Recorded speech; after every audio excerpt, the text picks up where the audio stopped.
rồi. Tôi xin trân trọng thông báo những danh sách mà ủng hộ cái điều đồng nổ tháng 9 3 điều 7 hầu nghiệp á tháng 8 hai cái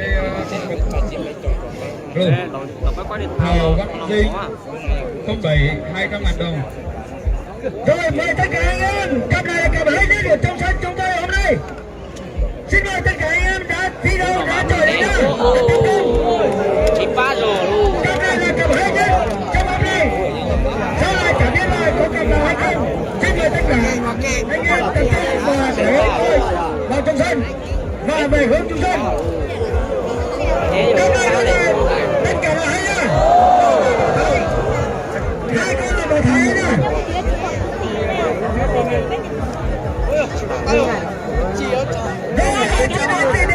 Cặp này cái điều hay nhá. Tất cả người chưa đến là nhanh chóng để bước vào sân để coi. Luôn chỉ cúp bia là chỉ bé giờ. Nó sân đài với nhau là đối thủ với nhau. Hai con này là góp là từ Thái Lan. Các sản phẩm. Hai con một Thái hết.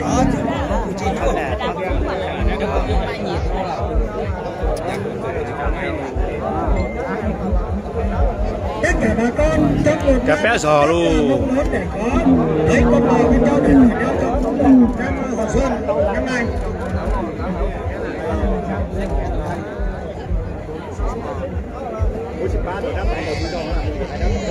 Sáu người cầu thủ bắt trâu bắt bò sẽ chuẩn bị tinh thần sẵn sàng lúc nào thua thắng hoặc là có cái gì thì để cho bảo đảm cho hai con bò.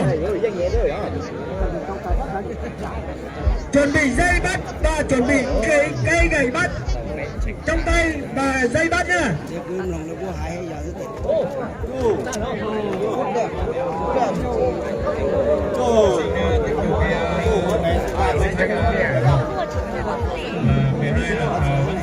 Nó sẽ bị chỉnh chế rồi. Tao.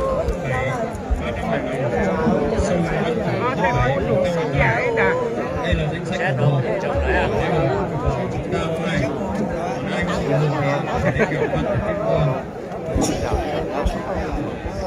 nói vậy cũng thì chắc là cũng có số trộn về chắc là sau này chỉ chia sẻ ý được phần gì là phải nói theo ý cảm thấy nói rồi xưa về conditional Cái của mày nhiều chỉ khó đấy.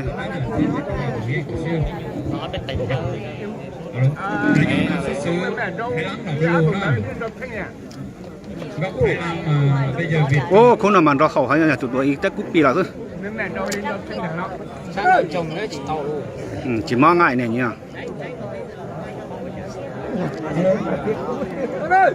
Này chẳng nhá hồi hải sản để dầu mà. Bây giờ sẽ đợi giờ lấy tôi cho chị tao cái chi tôi tiêu thì trong chấp là luôn. Bây giờ thì trong chấp là lấy từ tôi chị tao cái chi tôi luôn. Tao trong chấp là đó chị nào. Chị bao tiền lấy từ dưới sư lấy từ dưới danh nhá. Có gì thì nhưng chỉ cô to cô đó chỉ chua, chỉ cuốn chồng đó. Cũng rất là hay. Cô cố cầm cầu đó. Như nhau, to như nhau, cân nặng. Không thắng thua bao nhiêu. Xét ta là từ xét ta là xem không được.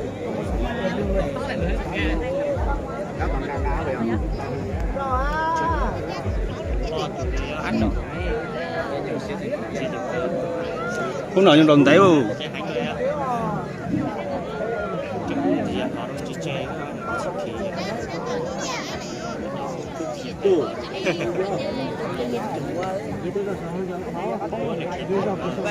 Đầu đó thế chỉ trái nè.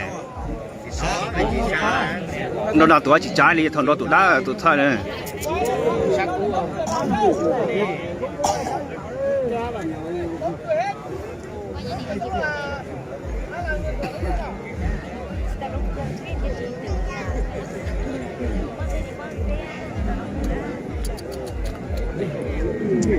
Cho chùa này cú này cho tôi học ca cho tôi này dặn tao nữa.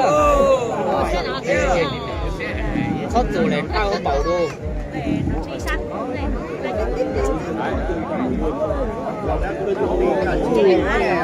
Cho chùa mà cháu là hết to.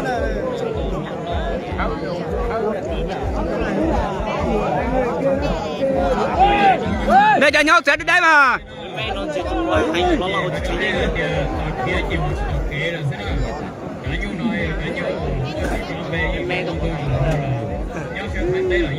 Là thái ư. Bắt lên tao rồi. Đó nè.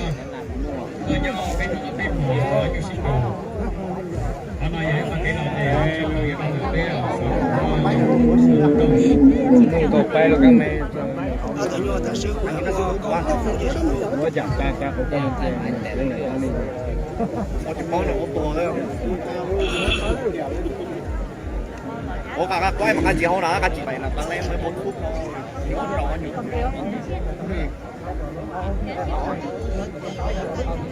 Nhà ba lần. Rồi, cấm những người mà thu tiền ở trong cái bờ đào này nhá.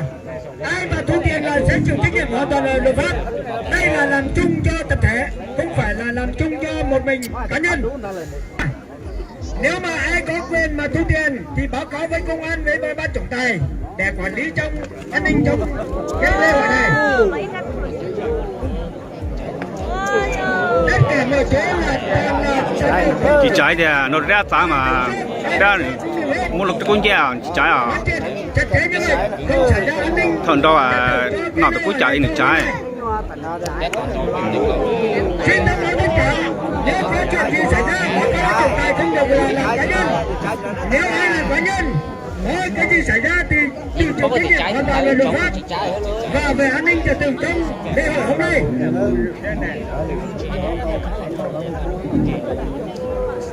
Hai con này rất là hay, bởi vì hút rất là lâu nha, 10 mấy phút rồi chưa có thắng thua.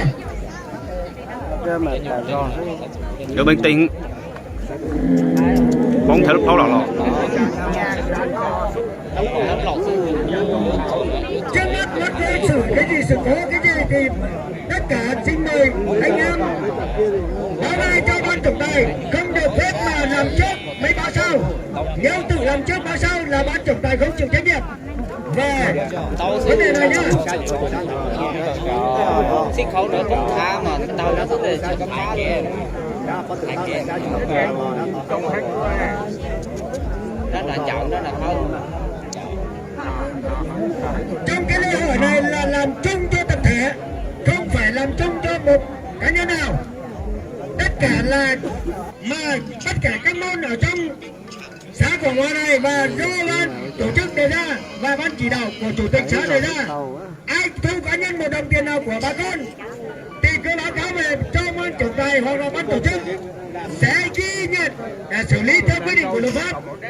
Đây là vui chơi của tập thể, không phải một cá nhân nào tự lập ra hoặc là đứng ra để xử lý vấn đề này.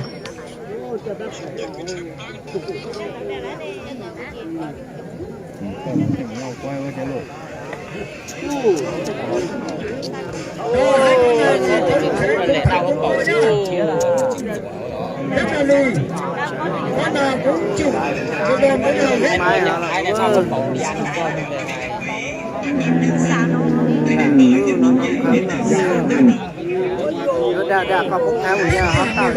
liên quan về tiền bạc thì xin thông báo toàn bộ các ngân hàng, các người dân và các người đóng góp ở trong cái xã này.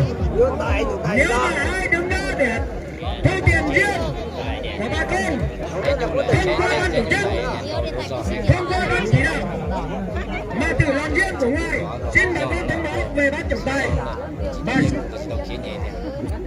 Bây giờ sử dụng lúc cả mua cái gì rồi mà rồi lại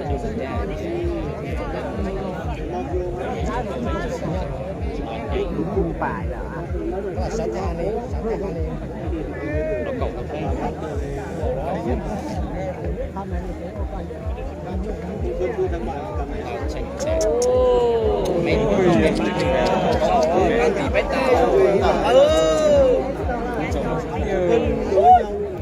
là rất thao dò múa này nè.